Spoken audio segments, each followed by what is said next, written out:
Ya como pueden ver en la pantalla, estamos transmitiendo a través de Facebook y con eso podemos dar inicio a esta continuación de lo que es el foro virtual Juventud y Democracia. El foro virtual Juventud y Democracia es una alternativa que hemos aprovechado desde nuestra red, tomando en cuenta que el aniversario que debía tener lugar en el mes de abril en Ciudad de Panamá, por razones obvias, no pudo ser presencial, pero a lo largo de todas estas semanas hemos estado teniendo invitados como son de la talla del secretario general de la Organización de Estados Americanos, Luis Almagro, el expresidente de Colombia, Andrés Pastrana, también, por ejemplo, a figuras como el ex secretario general adjunto de la ONU, Edmond Mulet, al expresidente del Consejo de Seguridad de la ONU, Diego Arria, a la presidenta del partido Propuestas Republicanas de Argentina y ex ministra de Seguridad de ese país, Patricia Bullrich, a la jefa de gabinete de la secretaria general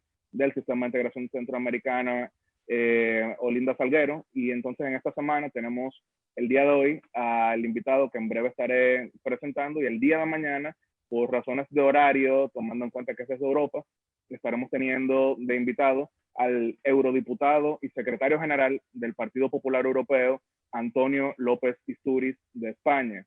Entonces, para iniciar el día de hoy, quiero presentar a quien será nuestro moderador, Felipe Crespo, de Chile. Felipe, si puedes dar un breve saludo de inicio. Bueno, hola, saludos a todos. Muchas gracias por la invitación a poder moderar esta instancia. Perfecto.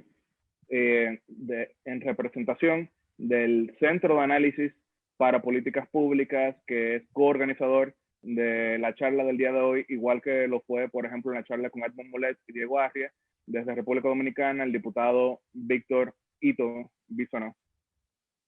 Bueno, primero felicitar a la Red Latinoamericana de Jóvenes por la Democracia por celebrar este ciclo de conversatorio. Yo creo, sin lugar a duda, que han tenido un evento que puede y ha sustituido lo que tenían en Panamá con creces, porque le ha dado la oportunidad, la misma crisis, de interactuar con muchísimo talento que han tenido éxito y que su currículum lo pone en sitios de referencias a nivel mundial. Y hoy más que tienen al ex gobernador Luis Fortuño, amigo nuestro, abogado, expresidente del Partido Progresista en Puerto Rico, décimo gobernador de un buen número, ¿verdad? En Puerto Rico, con excelente gestión y que además conoce muy bien la política norteamericana porque es miembro del Partido Republicano y que nos puede hablar no solamente lo de Puerto Rico, lo de Estados Unidos, lo de República Dominicana, sino lo del continente. En buena hora, sigan adelante y estaré aquí acompañándolo. Bienvenido, Luis. Muchísimas gracias, diputado, y creo que solamente nos falta tener un cubano en lo que sería este panel, porque estamos Puerto Rico, está República Dominicana, falta la isla de Cuba, pero tenemos a Chile completándonos aquí, que hará un buen papel. Y bueno, vamos a invitar, Yaxel, vamos a tratar de que entonces uno de los expositores sea el amigo Montaner, y claro, si no lo localizamos a él, podemos localizar también a Oscar Aza. Vamos a encargarnos de él.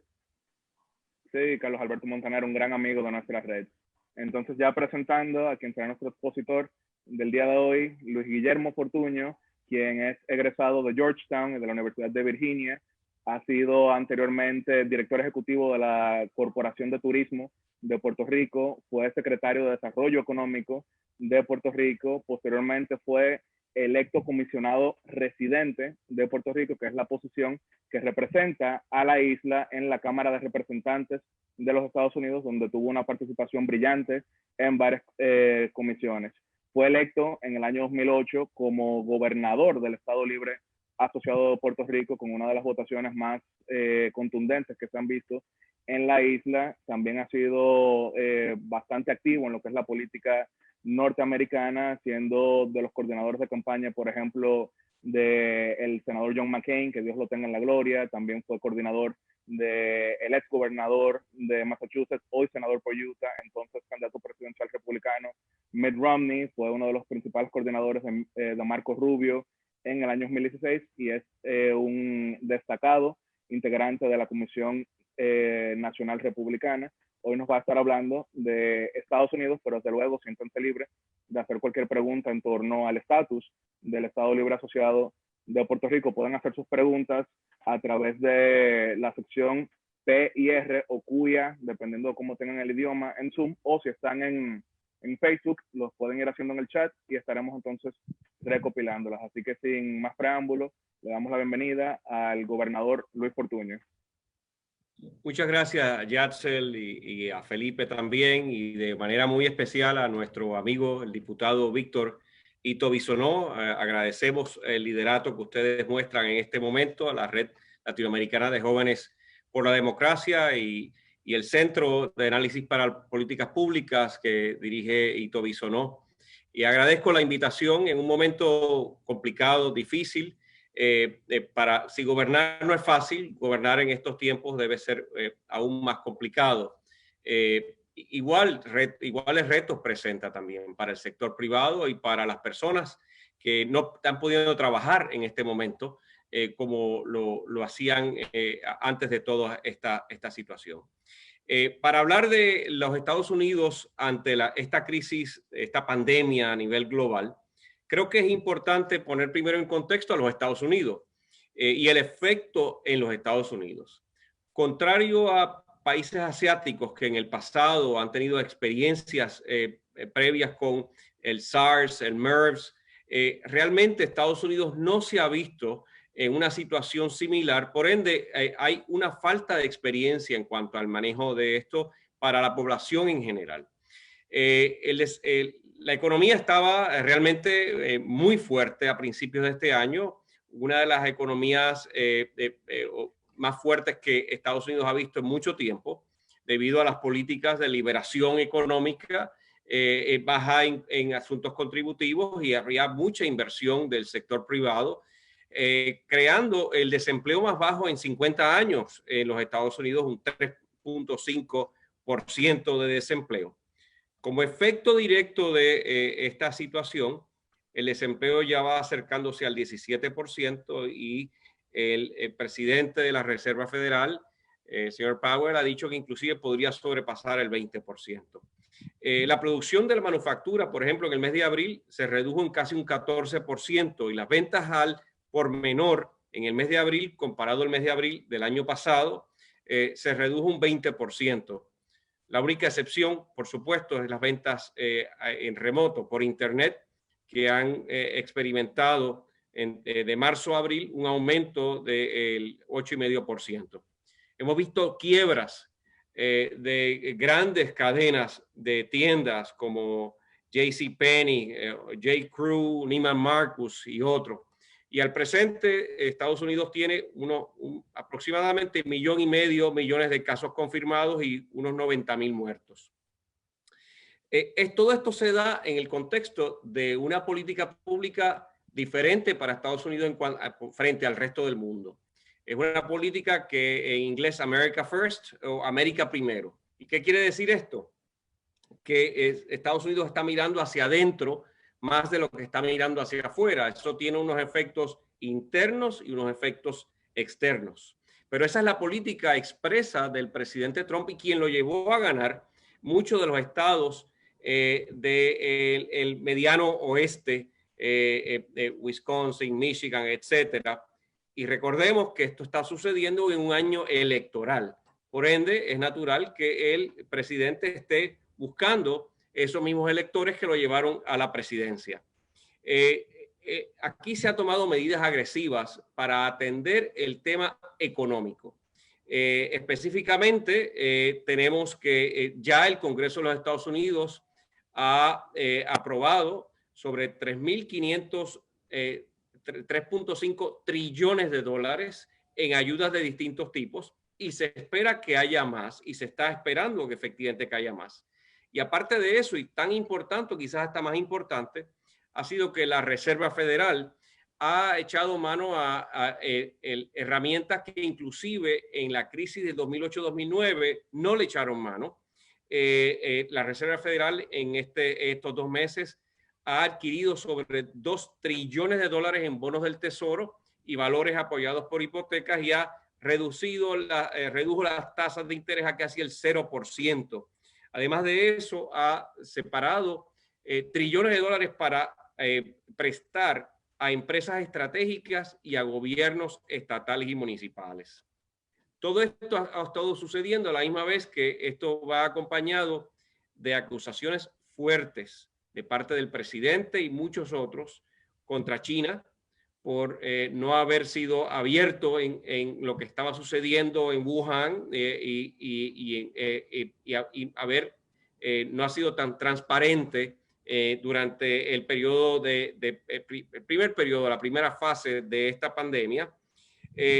Pero esto ha tenido también un efecto de que China y otros países han querido llenar ese vacío, porque la retirada de la posición de liderato global que Estados Unidos históricamente ha tenido, hemos visto cómo también se ha visto un tirijala, ¿verdad? Tiro de fuerzas o medición de fuerzas, específicamente en este momento entre China y Estados Unidos, y lo vemos ante, por ejemplo, lo que ha estado sucediendo esta semana en la Organización Mundial de la Salud y cómo están tratando un lado y otro de liderar que haya algún tipo de investigación sobre los orígenes de esta pandemia, en el caso de Estados Unidos, con enfoque sobre China, y cuando China está diciendo, no, ese no debe ser el enfoque, debe ser otro, inclusive China dispuesto a llenar el vacío económico en la financiación de la Organización Mundial de la Salud que ha dejado Estados Unidos en este momento.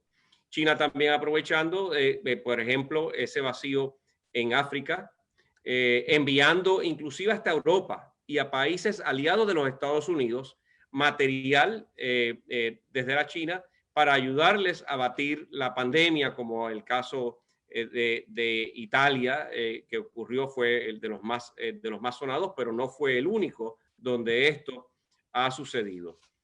Yo creo que otro elemento importante y muy interesante es las diferencias en los sistemas políticos y cómo han reaccionado. La mayoría de los países del mundo tienen gobiernos nacionales centralizados. El gobierno estadounidense, debido al federalismo, es descentralizado. Por ende, aquí ha habido mucho de la reacción que se ha estado dando, más allá de, obviamente, las políticas económicas a nivel no solamente fiscal, sino también monetarias.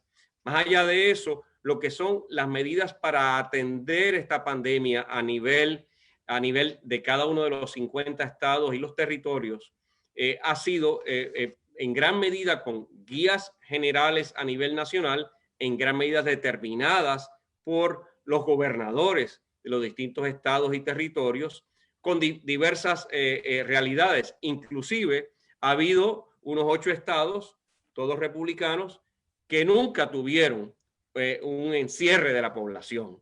Y ha habido otros estados donde se ha diferenciado cómo se ha atendido de ciudad en ciudad y de condado en condado. O sea que esto me parece que es bien, bien importante. Hay otro elemento importante y es, hay un valor que se le da en Estados Unidos, aparte de la libertad, se le da también a la privacidad.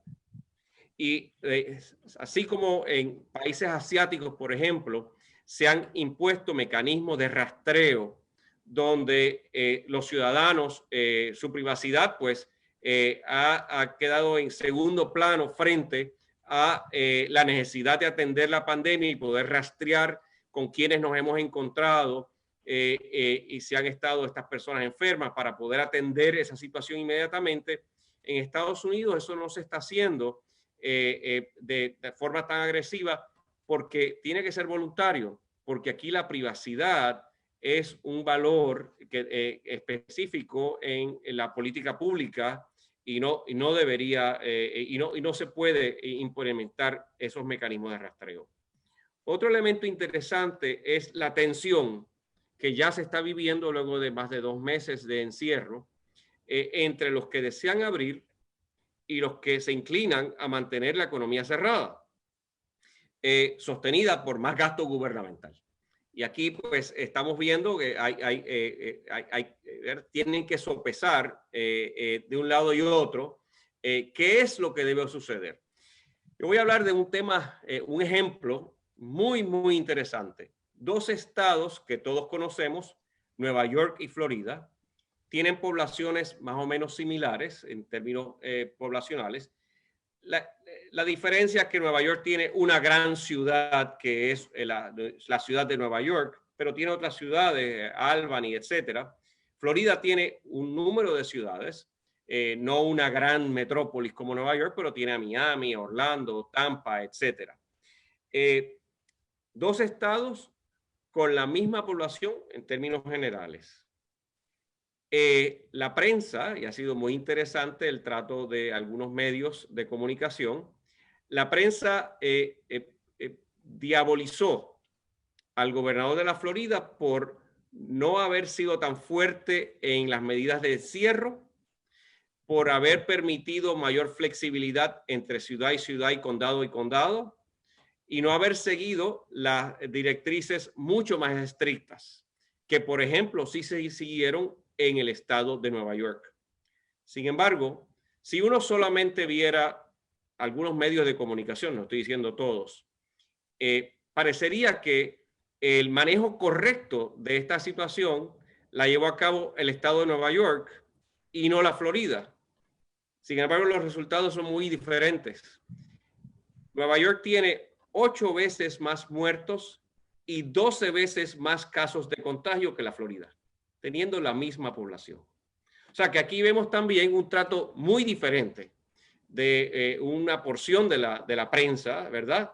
En cómo se ha atendido esto, una porción de la prensa muy, muy a favor de cierre total y que el gobierno se encargue de mantener a la gente.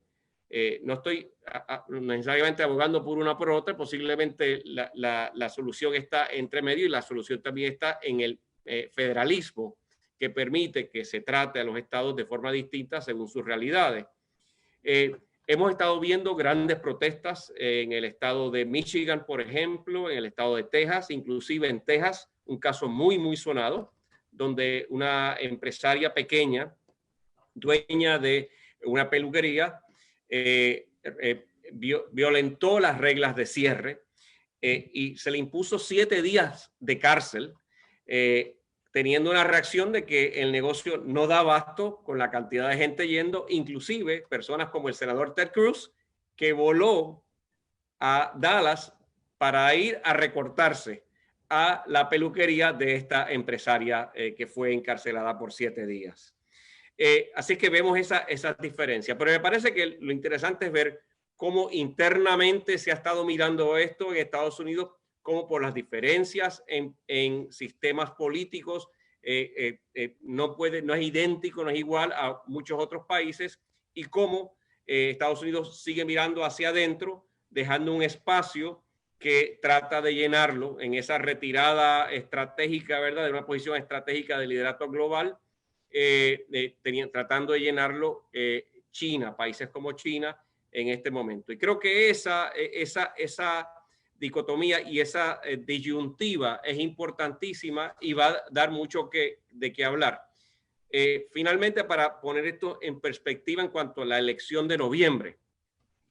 La elección de noviembre iba a ser, antes de la pandemia, en mi apreciación, una decisión entre si la economía, que tenemos una economía muy fuerte, esas políticas económicas iban a ser avaladas por los electores y obviando quizás otros aspectos que no gustan del estilo, por ejemplo, del presidente, o si iba a hacer lo contrario y si iba a estar buscando cambiar esas políticas regulatorias y económicas. A raíz de esta situación de la pandemia, entiendo que la elección ahora se va a definir por otros, va a definirlo otros issues.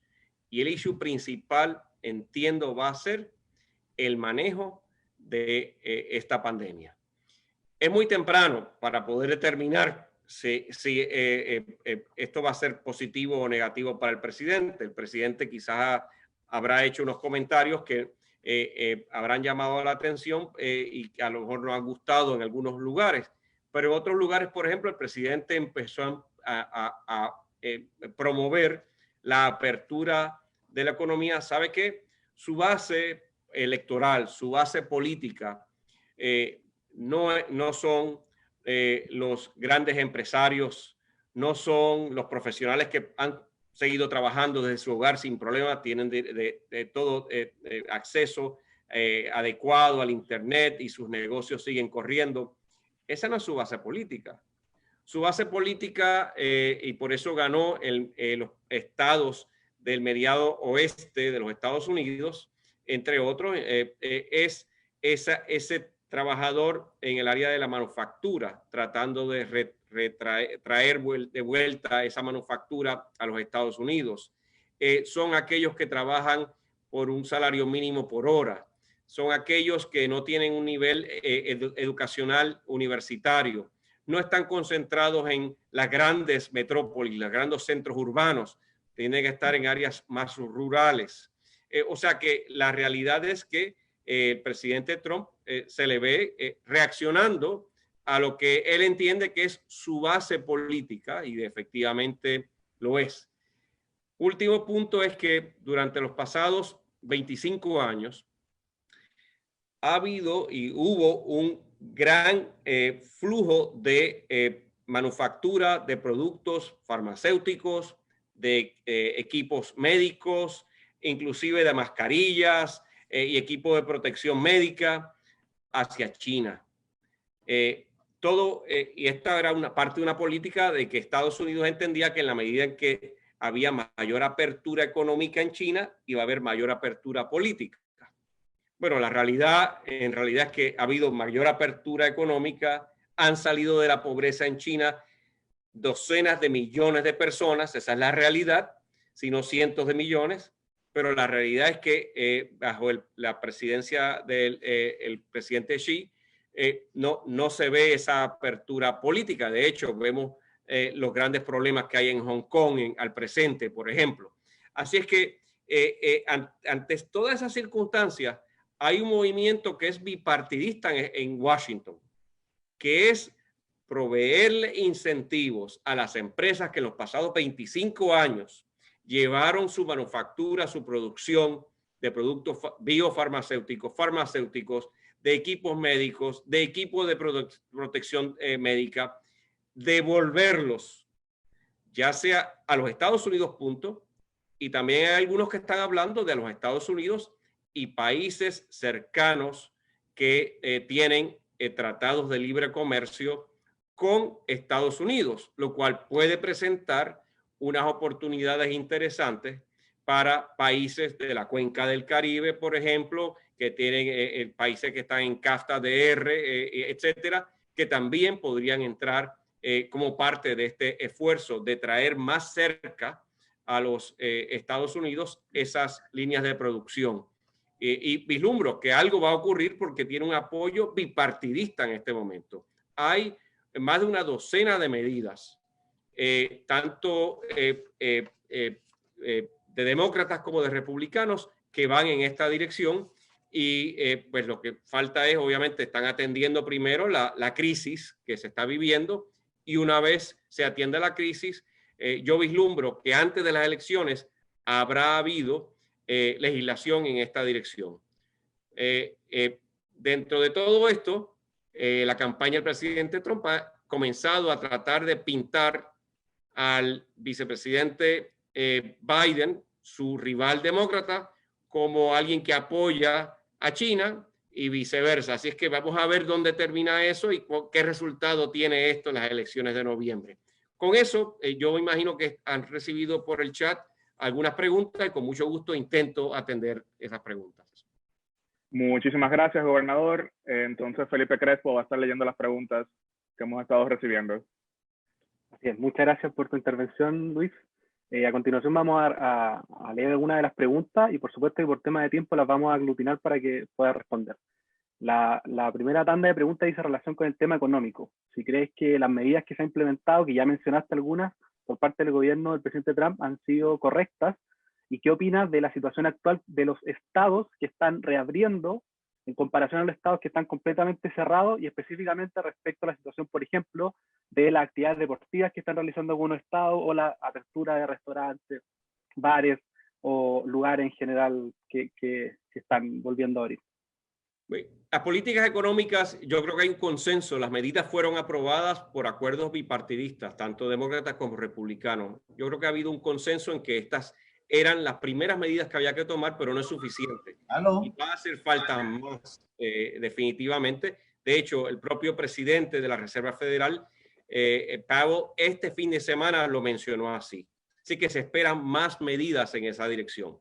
En cuanto a estos estados, mira, yo creo que aquí los americanos se están aprendiendo a vivir con algo que no habían experimentado anteriormente. Y al igual que, por ejemplo, Hong Kong hoy está operando normalmente.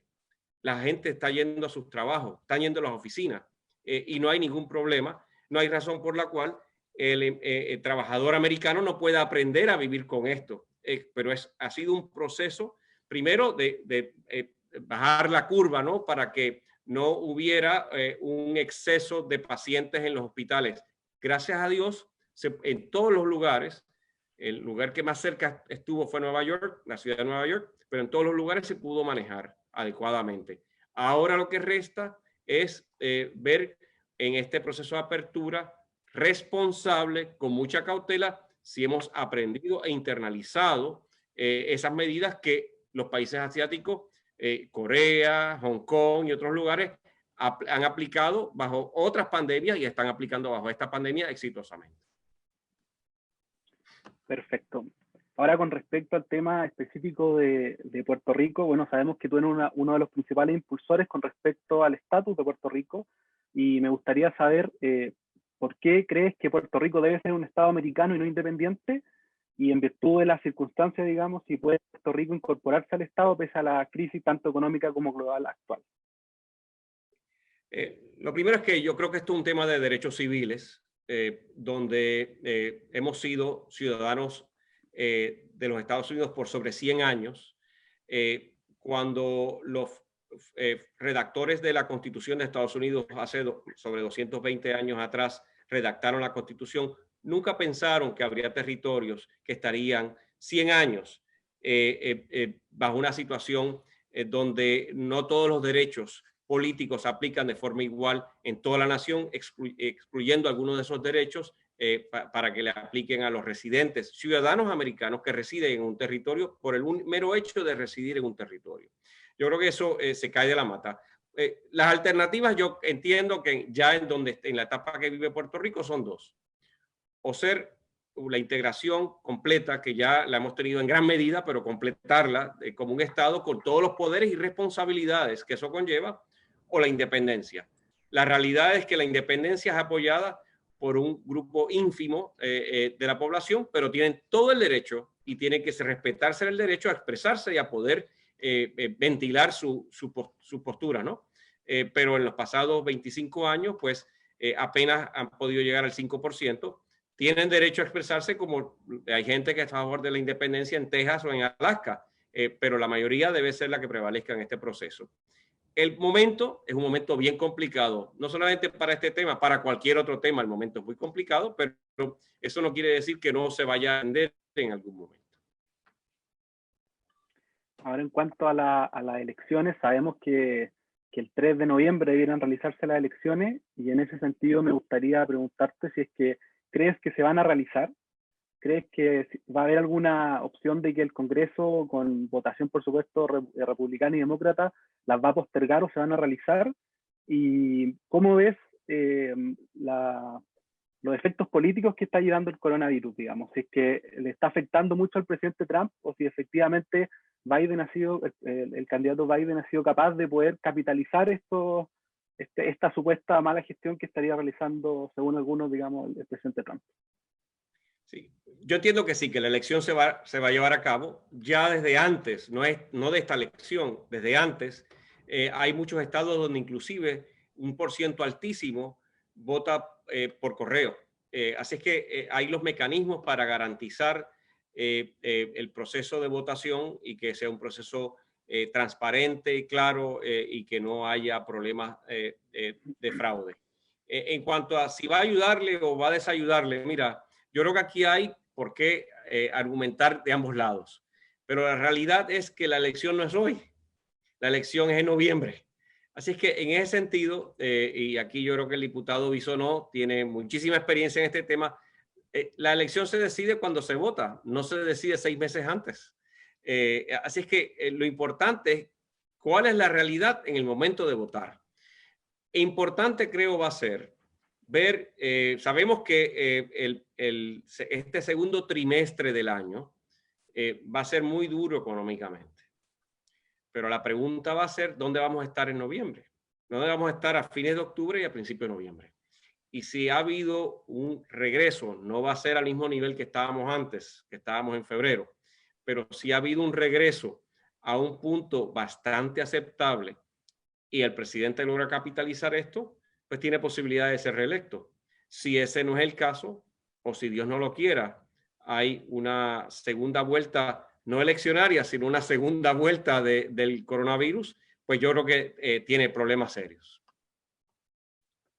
¿Y cómo has visto el rol de los actuales gobernadores en los distintos estados? Porque sabemos que hay algunos gobernadores de estados demócratas que le han prestado igual el apoyo al presidente Trump. ¿Cómo has visto su actuar, digamos, de cada uno de los estados en general? Sí, mira, yo creo que aquí, en términos generales, los gobernadores han demostrado el liderato que se esperaba de ellos.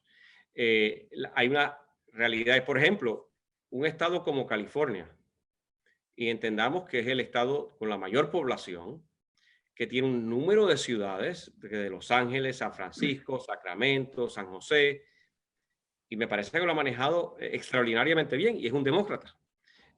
Ha trabajado de la mano con el gobierno de la administración Trump, que es un republicano, como debe ser. No debe haber diferencias políticas en un momento de crisis. Eso lo veo como una realidad.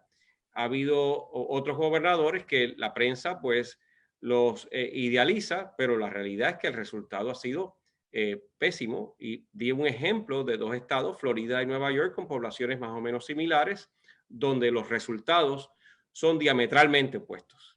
Pero si uno meramente ve ciertos canales de televisión, va a pensar que el mejor manejo de los 50 estados y territorios ha sido en Nueva York, cuando el resultado ha sido muy distinto. Yo entiendo que hay que llamar la atención, por ejemplo, un estado con mayor población, que es California, que lo han manejado muy, muy bien. Perfecto. El sábado pasado, si no me equivoco, apareció el expresidente Obama dando un discurso en una universidad.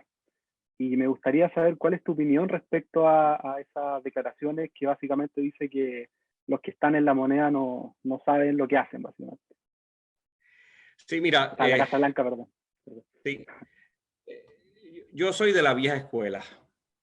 Y la vieja escuela es que uno puede tener opiniones inclusive muy fuertes, pero debe, con sus sucesores, debe guardar esas opiniones, salvo una crisis que hay, ¿verdad?, que requiere la atención inmediata, pero debe guardar esas opiniones para discusiones privadas con su sucesor.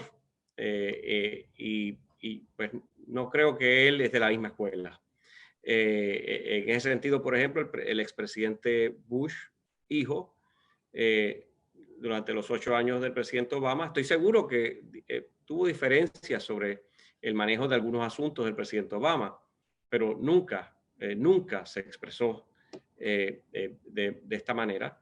Y lo que vemos es que los primeros salvos de la campaña electoral, donde el ex vicepresidente del presidente Obama va a ser el nominado demócrata y va a estarse enfrentando a el presidente Trump, y yo creo que lo que augura es un rol más activo de parte del presidente Obama en la campaña del ex vicepresidente Biden. Perfecto. Otra de las preguntas hizo relación con esta discusión que se ha dado entre republicanos y demócratas con respecto al tipo de votación que se puede llevar a cabo para el 3 de noviembre. Me gustaría saber cuál es tu opinión respecto al sistema de votación por correo o de las boletas, y si es que eso es factible de aplicar o no. Mira, yo creo que es factible, pero tiene que implementarse unos mecanismos para garantizar la transparencia y evitar fraude en la votación. Por ejemplo, hay estados que le envían al 100% de los electores inscritos una papeleta por correo. Yo creo que eso es un peligro terrible. Terrible. Lo primero es que hay gente que se muda, hay gente que muere, y hay gente que a lo mejor están fuera de su casa y un tercero está mirándole su correo. O sea que yo creo que eso es un problema serio. Ahora, yo sí creo en flexibilizar y poder votar por correo, pero con mecanismos que garanticen evitar fraude y que haya total transparencia en la votación. Y eso se puede lograr y hay muchos estados que lo logran, pero hay estados que llegan al extremo. Uno de ellos entiendo que es el estado de Washington State, que le envían a todos una papeleta, una boleta. ¿Cómo van a hacer eso? Eso yo creo que es un peligro terrible y se presta a que pueda haber fraude en votaciones que quizás a nivel estatal no decidieron nada, pero pueden decidir algo en distritos congresionales, por ejemplo, o en alcaldías inclusive también. Otra pregunta, sí, hay una... que... No, adelante. Dice relación con respecto a las imágenes que dieron vuelta al mundo de manifestaciones en contra de la cuarentena obligatoria. Tú ya mencionaste un poco de que el tema de la privacidad y la libertad es muy importante para los ciudadanos estadounidenses, y me gustaría saber si es que esos fueron hechos aislados o se siguen repitiendo este tipo de manifestaciones. No, inclusive hoy ha habido más manifestaciones en más estados. Y la realidad del caso es que luego de sobre 2 meses de encierro, vamos a ponerlo de esta manera, las diferencias socioeconómicas se ven más claras. Y los que están apoyando en gran medida el mantener el cierre en los lugares donde se quiera mantener un cierre totalmente estricto, son gente que tienen garantizado su cheque del gobierno o gente en muchas ocasiones que no les molesta vivir del gobierno, pero tú ves a pequeños empresarias y empresarios, tú ves a personas que realmente no tienen grandes capitales, que necesitan trabajar. Esas personas tienden muchas veces a favorecer el que se abra. Y si ves el perfil de la persona que está haciendo todos estos piquetes, no son los grandes empresarios, grandes banqueros, grandes financieros, esos no son los que lo están haciendo. Es la gente de a pie que están sintiendo en carne propia lo que está sucediendo y que, oye, yo creo que todos hemos aprendido, igual que países asiáticos lo habían aprendido antes, con el SARS y el MERS, y hoy en día lo han manejado muy bien, como países como Corea del Sur, Hong Kong y otros, Taiwán, a vivir con esto. Pues yo creo que hay mucha gente que está dispuesta a aprender a vivir con esto y a saber manejarse de forma responsable.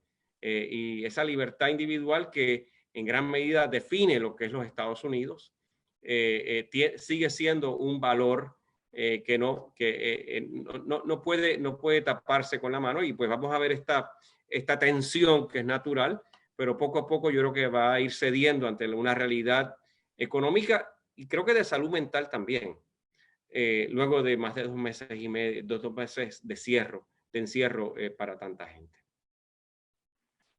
Sí, una pregunta que nos ha surgido mucho es con relación a los choques entre distintas, vamos a decir, facciones dentro del Partido Republicano, algunos que son más moderados, otros que son, digamos, un tanto más nacionalistas, otros están más a favor del libre comercio y algunos que definitivamente siguen con la línea Never Trump, como decían en el 2016.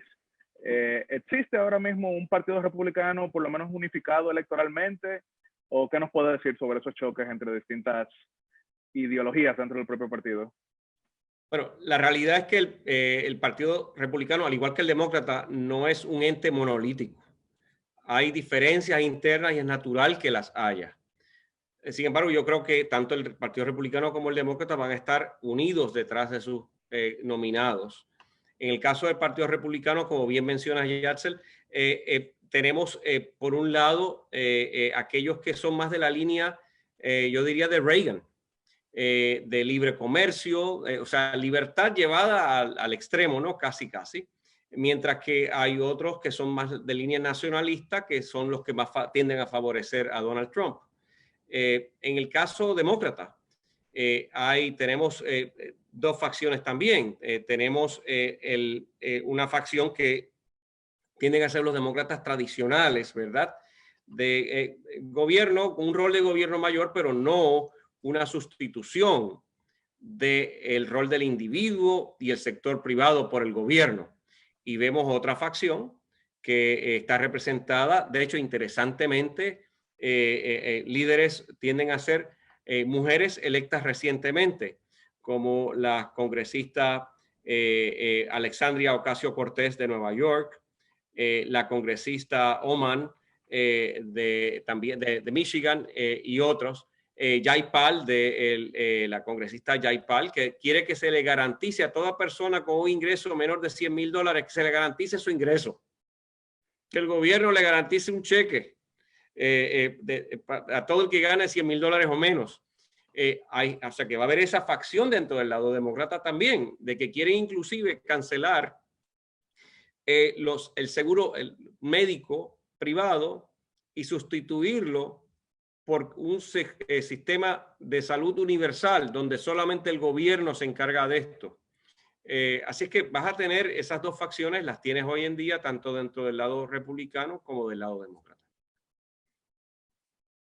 No sé si el diputado quiere realizarle algún comentario o alguna pregunta. Sí, cómo no, una gran oportunidad. Y quería que Luis nos hablara un poquito, porque ahorita él decía las alternativas de que Trump pueda tener alguna ventaja o tropiezos en su presentación a la reelección. Pero yo quisiera también enfocarlo desde el punto de vista económico, porque mencionábamos los trillones de dólares que han entrado a la economía y todavía pareciera que hay una situación más bien sanitaria, todavía económicamente está controlada. ¿Qué ve él en el futuro inmediato sobre la economía de los Estados Unidos y el impacto que pudiera tener esto también sobre la reelección de Trump, si se mantiene el nivel de la bolsa de valores, de lo que hay con la recuperación de los empleos ya cuando se integre y se abre el trabajo? Excelente pregunta. Yo veo lo siguiente, aquí va a depender mucho de qué sucede, especialmente en industrias que son clave para la economía americana. Por ejemplo, en el área de la manufactura, si empresas importantes de manufactura o líneas aéreas americanas acaban no pudiendo salir de esta situación, yo vislumbro una caída aún mayor. Y por eso es que la Reserva Federal y el presidente de la Reserva Federal lo ha hecho bien claro, entre las medidas que están dispuestos a tomar es el prestar y salvar, inclusive invertir en algunas de estas empresas estratégicas para garantizar que esto no suceda.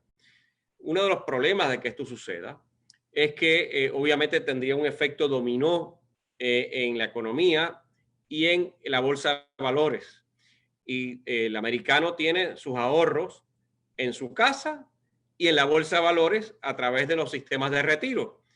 Así es que en la medida en que se caiga, fíjate que aquí se cayó la bolsa de valores al principio y se cayó casi más de un 25%. Ya va por un 12% la caída solamente, o sea que ya ha ido recuperando terreno.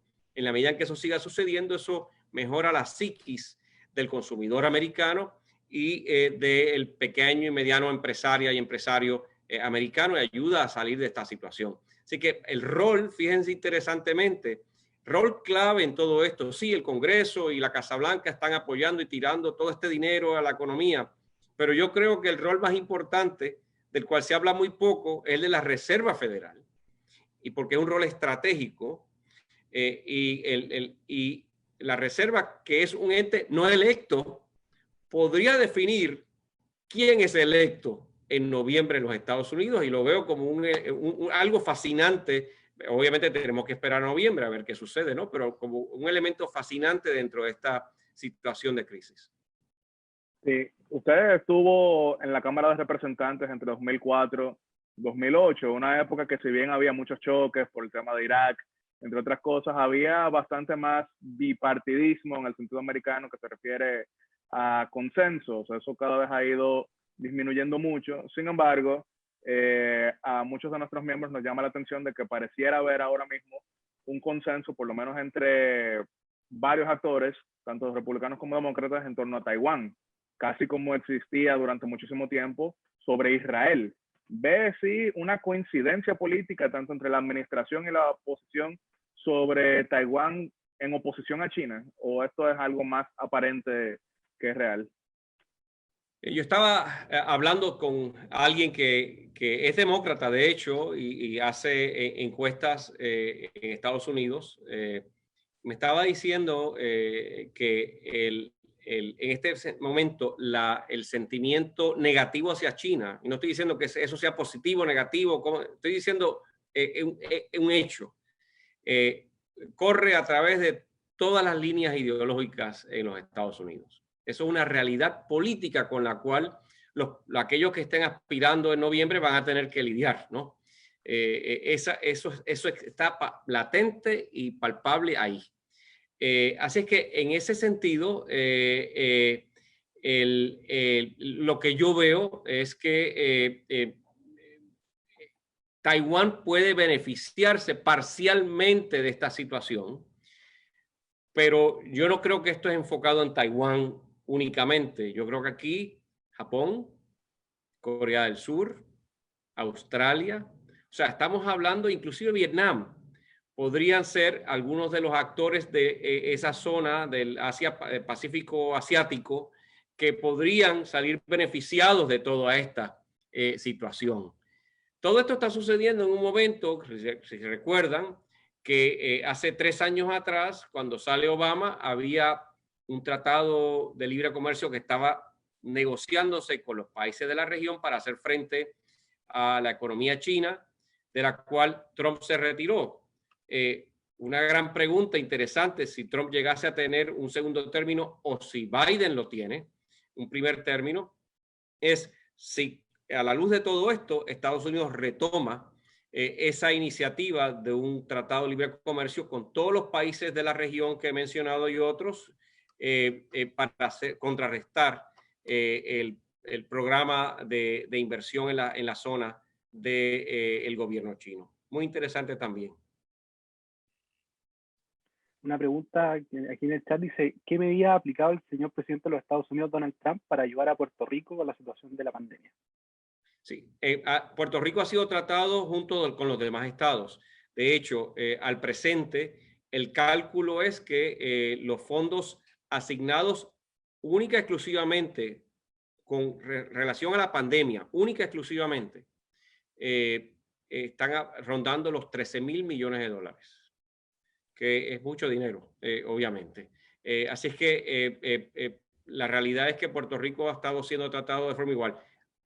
Tengo que decirlo, hay unas tensiones, unos problemas en que ese dinero fluya rápidamente dentro de Puerto Rico.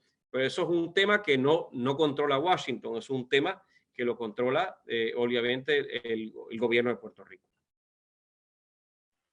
Y bueno, una pregunta de política exterior, y es el tema que me imagino ha visto mucho en los medios últimamente. De hecho, un buen amigo suyo, residente Calle 13, estuvo recientemente entrevistando al presidente de El Salvador, Nayib Bukele. En caso de que se haya mantenido un poco informado de lo que está pasando en El Salvador, ¿cómo ve la situación en ese país? Que hemos visto militarización del Congreso, que hemos visto anuncios de desacato al Poder Judicial y recientemente medidas de emergencia no pasadas por el legislativo. ¿Qué nos pudiera decir sobre eso desde el punto de vista de alguien que ha estado en los círculos de poder estadounidenses que tanto peso tienen en Centroamérica? Sabes que el respeto a la ley y el orden, el rule of law, es parte medular de no solamente lo que es los Estados Unidos, sino la política exterior de Estados Unidos. Y ese respeto por la ley y el orden o el rule of law es clave. Así es que otros países a distintos niveles de la región han recibido mensajes en cuanto al respeto de la ley y el orden o el orden establecido, el orden constitucional. y no me extrañaría que El Salvador, si no lo ha recibido ya, esté recibiendo próximamente un mensaje en esa línea de parte ya sea del secretario Pompeo o de algún otro funcionario del gobierno americano. Eso para los Estados Unidos es clave. Segundo, esto todo está sucediendo en el contexto de que El Salvador, desgraciadamente, es uno de 3 países donde hay gran violencia relacionada de forma directa a los carteles de drogas que laboran en esa zona de Centroamérica. Así que con más razón Estados Unidos tiene un interés particular para que se respete el orden constitucional y está preestablecido ya. Bueno, sabemos que ya ha respondido esta pregunta varias veces, pero son muchas las personas que la están consultando respecto a la elección en sí, pues no solamente a la reelección o posible reelección del presidente Trump, sino que, por ejemplo, respecto al Senado. ¿Cómo ve la división, como mencionaba Yetzel, de los republicanos y también la elección de la Cámara de Representantes? ¿Cómo no? En este momento lo que yo veo, y estoy envuelto en estos temas en Washington, lo que se ve probablemente es que sabe que la diferencia en el Senado es muy pequeña, 53-47, que va a haber todavía va a haber una diferencia con una mayoría republicana. Posible que se pueda perder un escaño en términos netos, pero quizás 2. Hay quien dice que podría ser más. Si hubiera una elección tipo Ola, podrían ser más, podrían ser 4 o 5 escaños. Y eso podría tirar ya el Senado entonces hacia el lado demócrata. Pero en este momento, pues lo que estamos viendo es que quizás el Partido Republicano pierde un escaño, máximo 2, manteniendo una ventaja quizás mínima, pero manteniendo una ventaja dentro del Senado. En el lado de la Cámara, lo que se ve es que el Partido Demócrata, lo lógico es que quizás pierda o gane un par de escaños, pero que no haya tampoco un cambio en quién domina la Cámara Baja a raíz de esta elección. Nuevamente, a menos que haya una elección tipo Ola. Si hubiera una elección tipo Ola, pues, pues ya tendríamos un efecto diferente. Pero esas elecciones tipo Ola no son usuales. Tendremos que ver, pero lo lógico es que se mantenga el balance de poder que está dividido en Cámara y Senado entre republicanos y demócratas como está el presente. Bueno, muchísimas gracias al gobernador Fortuño. Ya entonces pasamos a los mensajes de cierre, así que por el Centro de Análisis para Políticas Públicas, el diputado Ito Bisonó, si quiere dar algunas palabras. Bueno, solamente darle las gracias a Luis, y hace rato que estamos aquí viendo, y creo que tú y yo, Luis, podemos entrar dentro del grupo de los jóvenes, ¿verdad? En Latinoamérica, por lo menos de una manera de imagen, Tratamos. Sí. Muchísimas gracias, Luis, que siga todo bien allá. Saludo a la familia, cuídate mucho. Igualmente y mucho éxito. Y bueno, entonces un ya mensaje de cierre por parte de nuestro invitado, el gobernador Luis Fortuño. Y una última pregunta, ¿habrá convención republicana en ese verano? Bueno, va a haber convenciones republicanas y demócratas. La pregunta es si van a ser virtuales o presenciales. Claro. En este momento ambos están planificando para cualquiera de estos 2 escenarios. Quizás podría haber convenciones presenciales, pero con una participación mucho menor y convenciones mucho más cortas. Eso también puede ser una manera de ver esto. De hecho, yo soy vicepresidente del comité, lo llaman Committee on Arrangements, que organiza la convención republicana. Y pues los planes son para cualquiera de los dos. Obviamente la preferencia, tanto el lado republicano como el lado demócrata, es tenerla presencial, pero hay que, si se va a hacer algo, tiene que ser de manera responsable, por supuesto. Termino dando las gracias tanto a la Red Latinoamericana de Jóvenes por la Democracia y al Centro de Análisis para Políticas Públicas, a cada uno de ustedes por haberme invitado. Para mí es un honor y un placer, tanto al diputado Ito Bisonó como a Felipe y a Yetzel, encantado de verles, participar con ustedes, y a todos los que se unieron Les agradezco la oportunidad y creo que aquí va a haber mucho más que hablar. Es una pena que no se pudo hacer en Panamá la reunión, pero estamos haciéndolo todo de esta forma. Yo creo que es una manera extraordinaria. Los felicito y les deseo éxito en todas sus gestiones. Muchísimas gracias. Igual a todos que nos acompañaron a través de Zoom, a través de Facebook, a través de Twitter en general. Entonces sigan pasando una tarde tranquila con distanciamiento prudente. Muy buenas tardes y gracias.